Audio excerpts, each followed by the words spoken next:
जासिबाय बाबु आं खोनानो मोनदों आसाम पुलिसनि कमान्ड'आव क्वालिफाइ जादों होननानै नंगौना मुङा मा बाबुनि हामेश बसुमतारी दा मा फरायनायखौबो लांबाय थादोंमोन फरायनायखौ लांबाय थादोंमोन मा थाखोसिम सहैदोंमोन दा 5 सिम मोनदोंमोन 5 सेमिस्टार ओमफ्राय मेट्रिकखौ मा मायथाइयाव पास जानाय 2017 मिडियामा बड' मिडियाम प्राइभेटआव फरायदोंमोन ना सरकारियाव फरायदोंमोन सरकारियाव ओमफ्राय एड्रेसखौ बुंनो हागोन ना नोंस्रा आफानि मुं ओमफ्राय गामिनि मुं फादारनि नामा आफानि नामा आरसिराम बसुमतारी आइनि मुङा रिता बसुमतारी आरो गामिनि नामा 3 नं जलदुंफार ओरैनो गामि फिसा मुकाबिल होनना बुङो गामिखौ सुक्लाय सेरफाङाव गोग्लैयो नङा होमबा सुक्लाय सेरफाङाव गोग्लैयो सिगां दं ओमफ्राय नोंदि कमान्ड'आव एसिभ जानो हाबाय बेनि आन्दोआव नों मा होननानै सानो बेनि आन्दोआव आं जाफ्लांनायसो ना नाजानायनि थाखाय जादों होनना सानो नाजानायनि थाखाय माने सेस्था खालामनायनिफ्राय जाफ्लांबाय आरो जाफ्लांनाय नङा बियो जानो सेस्था खालामनायनि थाखाय जादों आरो थिगानो दं दे साबायखर थाबाय आरो जाहाथे सार्भिस लाइफआ जाहाथे मोजाङै मोजां दैदेनलांजायो बिनि थाखायबो गसाइनि सेराव आं आरज गाबबाय जाहाथे सार्भिस लाइफआ मोजां रोखोमै इन्जय खालामजायो नङा होमबा ओमफ्राय दा नोङो मेट्रिकखौ मा डिभिजनाव उथ्रिसार जानायमोन मेट्रिकखौ आं सेकेन्ड डिभिजनाव 49% ओमफ्राय हायार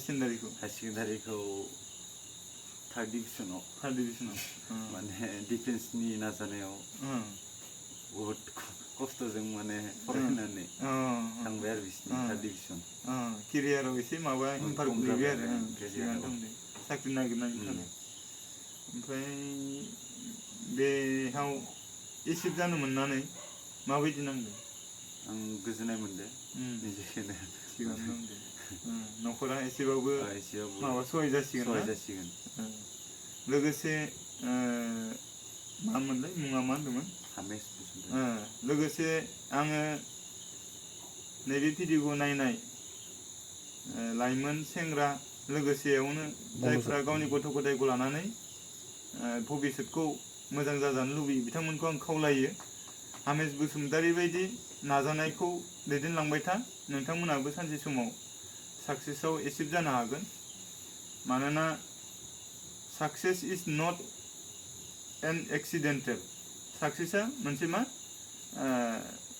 बोरैबा जाफ्लांनाय नङा बे थारमाने बेयो मोनसे मा हार्ड वार्क आरो गुड स्ट्रेटेजिस माने गोब्राब खामानि मावनाय आरो मा मोजां थारमाने मा स्ट्रेटेजि कौशल बे थानांगोन आरो होमबाना साक्सेस जानो हायो दा निश्चय जानो हागोन बयबो मानोना लाइफ इज ए वार जिबना मोनसे मा दावहानो स' नेभार स्टप फाइटिं ओंखायनो माब्लाबाबो मा खालामनाङा जुद्ध खालामनो बन्द' खालामनाङा आरो थारमाने दा बेखौ आं खावलायबाय दिनै मोनाखै सोरबाया गाबोन समफोर मोनगोन गाबोन समफोर मोना उनाव बिदिनो मोनगोन नाजालांबायल'सो थाबानो जाहैबाय हामेश बसुमतारीजों आसाम पुलिसनि कमान्ड' एचिभ जानो मोननाय बाथ्राखौ आङो नैबे भिडिअनि गेजेरजों शेयार खालामनो मोननानै बिराद गोजोननाय मोनदों आरो बिनिखायनो शेयार खालामनाय जादों जाहाथे जोंनि इयुन जेनेरेसना फैगासिनो थानाय फरायसुलि बिथांमोना जाहाथे हामेश बसुमतारी बायदि गावबा गावनि लाइफआव इस्टाब्लिश जानो हायो आरो इस्टाब्लिश जानो थाखाय जाहाथे सुप्रिम सेक्रिफाइस खालामो बिनि थाखाय आङो खावलायबाय लोगोसे हामेश बसुमतारीया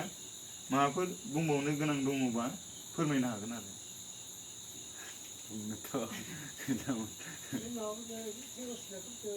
लाइमोनफोरनिसिम बिथांमोनाबो नाजा हार्ड वर्किं खालाम मोजाङै सेस्था खालामबाय थाबासो साख्रिखौ थारमाने साक्सेस खालामनो हायो थिगानो दं नोंसोरबो नाजाबाय था माने नाजानायनि सायाव आंबो दिनै साक्सेस खालामनो हाबाय ओरैनो खेबबेसेसो इन्टारभिउ ट्राइ खालामदोंमोन इन्डियान आर्मियाव खेबनै खेबनै खारदोंमोन बेयावबो जायासै जायाखै आरो ओमफ्राय आसाम पुलिसाव आं फार्स्ट टाइमाव हायाखैमोन ओमफ्राय पस्टपन जाना होनायावसो आङो गोसो गुदुङै खारनानैसो हादों फार्स्ट टाइमाव आं माने नाजायाखैमोन मानो खारनो हाया सानदोंमोन निजेखौनो बेयाव ओमफ्राय आङो बेबायदिनो सानसेयाव खेबथाम गाहाम खारनाय जादों ओमफ्राय बेबायदिनो हानायसै आरो खारनायखौ थिगानो दं प्रेक्टिस खालामनानै साबायखर थाबाय हामेस बसुमतारीनिसिम लोगोसेयावनो दिनैनि बे सावरायलायनाय हाबाफारिखौ एसेयावनो दोनथ'नाय जाहैबाय गोजोन्थों thank you the best of luck थाबाय